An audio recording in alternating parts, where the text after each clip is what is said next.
Tom, great to have you here. And I want to get to New Orleans again in just a second, but we just got this fresh information out of Las Vegas. And the police chief there giving us a lot of new details. I want to get your reaction to.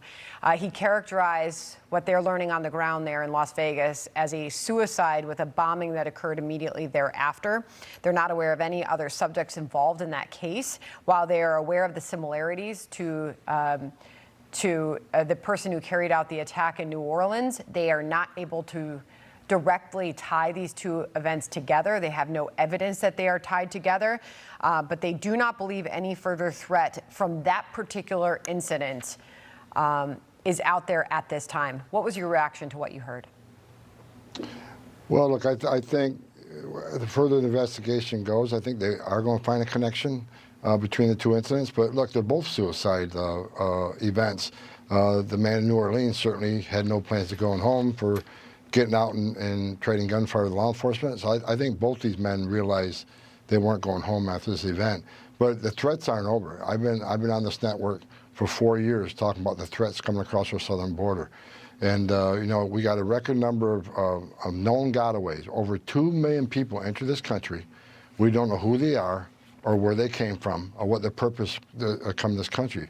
They weren't vetted, they weren't screened, they weren't fingerprinted. We don't know who they are.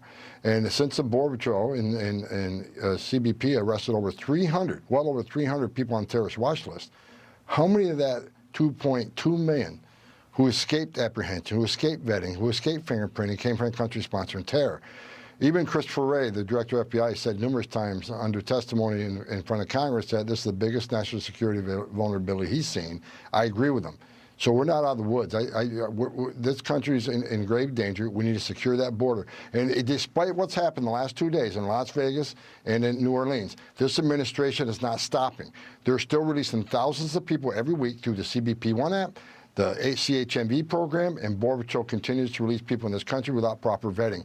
This is not a good thing, and I can't wait for the new administration to take power and secure this border and protect our national security. Well, the police chief was asked about the incident in Las Vegas, if they had seen any motivation and inspiration from any terror group.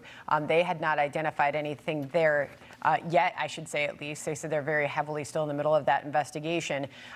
But to the point in New Orleans and the FBI update that we all just got a short time ago, the FBI confirmed that the suspect in New Orleans posted videos online Tuesday night claiming that he had joined ISIS before the summer and provided a will and testament.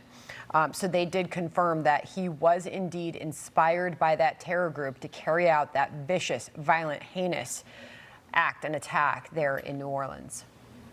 Well, that brings another issue. I think the incoming administration needs to look at insider threat. I mean, insider threat analysis has been put in the back seat by this administration.